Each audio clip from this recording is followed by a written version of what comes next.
Hello and welcome all. Me doctor शरी वानकडे. आज हा मी व्हिडिओ त्या सर्व पेशंटसाठी बनवते आहे, जे प्रेग्नन्सी राहिल्यानंतर डॉक्टरांकडे जातात. प्रेग्नन्सी राहिल्यानंतर जर काही कॉम्प्लिकेशन्स आले, तर ते ट्रीट करण्यासाठी खूप लिमिटेशन्स राहतात. म्हणून मी सर्वांना रिकमेंड करते, की प्रेग्नन्सी तुम्ही ज्यावेळी प्लॅन करता, की लग्न झाल्यानंतर काही महिने विश्रांती घेऊन जेव्हा तुम्हाला बेबी हवं असतं, त्यावेळी तुम्ही प्लॅन करायला पाहिजेत, की आता या वेळी आपल्याला बेबी पाहिजे आहेत किंवा आपण गर्भधारणा आता ठेवू शकतो. त्याच्या आधी 2-3 महिने अ, डॉक्टरांकडे जाऊन एक व्हिजिट, काउन्सेलिंग करून घेणं गरजेचं असतं. आयुर्वेदानुसार असं सांगितलं आहे, की गर्भधारणा करण्यासाठी शरीराची शुद्धी आणि मनाची शुद्धी करून घेणं गरजेचं असतं.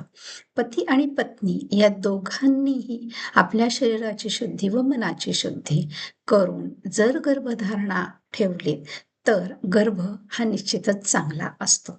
म्हणजेच गर्भाची शारीरिक स्थिती आणि मानसिक स्थिती ही चांगली असते. आजच्या युगात लोकांना 1 किंवा 2 बाळं हवं असतात. मी ते मान्यही करते. कारण या धकाधकीच्या जीवनांमध्ये जास्त बाळं असणं हे अ, कुटुंबाच्या मेंटेनन्ससाठी खूपच अवघड झालेलं आहे. का तर न्यूक्लिअर फॅमिलीमुळे आजी-आजोबा नसल्यामुळे घरामध्ये मुलांना सांभाळण्याचाही प्रॉब्लेम येतो आणि म नवरा आणि बायको दोघंही नोकरीवर असल्यामुळे मुलांना घरामध्येच त्यांच्याकडे लक्ष देण्याच्या, त्यांना सांभाळण्याच्या अ, समस्या उद्भवू शकतात. त्यासाठी सर्व कपल 1 किंवा 2 बेबी प्लॅन करत आहेत. तर 1 किंवा 2 जर बेबी प्लॅन करणार आहोत किंवा आता तसा ट्रेंड चालू आहे, तर ही दोन्ही बाळं, 1 किंवा दोन्ही बाळं ही शारीरिक च्या डेव्हलपमेंटनुसार, शरीराच्या डेव्हलपमेंटनुसार आणि मानसिक त्यांच्या सायकॉलॉजिकल ग्रोथनुसारही ते नॉर्मल असणं हे गरजेचं असतं. म्हणजेच ही दोन्ही बाळं, 1 किंवा 2 बाळं ही पूर्णपणे नॉर्मल असणं हे जर गरजेचं आहे, तितकंच ते महत्त्वाचं आहे. तर त्यानुसार पती-पत्नीची स्वतःची तयारी, शरीराची आणि मानसिक तयारी ही तेवढीच महत्त्वाची आहे. ती जर व्यवस्थितरित्या झाली, तरच तो गर्भ नीट असेल आणि ते होणारं बाळ नीट असेल. जसं जमिनीत रोपटं लावताना चांगलं बी लावलं तर ते रोपटं चांगल्या पद्धतीने वाढतं. त्याला खतपाणी चांगलं दिलं तर चांगल्या पद्धतीने त्याची ग्रोथ होते. त्यानुसार बी सिलेक्ट करतानाच चांगलं सिलेक्ट केलं म्हणजेच पती-पत्नींची शुद्धता, शरीराची शुद्धता, मनाची शुद्धता करून चांगल्या पद्धतीने गर्भधारणा केली, तर बाळ चांगलं होऊ शकतं. यालाच प्लॅन्ड बेबी ही टर्मिनॉलॉजी आहे. आयुर्वेदानुसार हे खूप चांगल्या पद्धतीने विश्लेषण केलेलं आहे. आयुर्वेदिक पद्धती ही सर्वांनी आता अवलंबावी. निदान गर्भधारणेसाठी तरी ती निश्चितरित्या अभ्यासावी किंवा आयुर्वेदिक डॉक्टरांकडून ती समजून घ्यावी. तुम्हाला काही शंका असतील, काही प्रॉब्लेम असेल, तर मलाही तुम्ही डायरेक्टली विचारू शकता. माझा फोन नंबर, WhatsApp नंबर मी या व्हिडिओच्या शेवटी देतच आहे.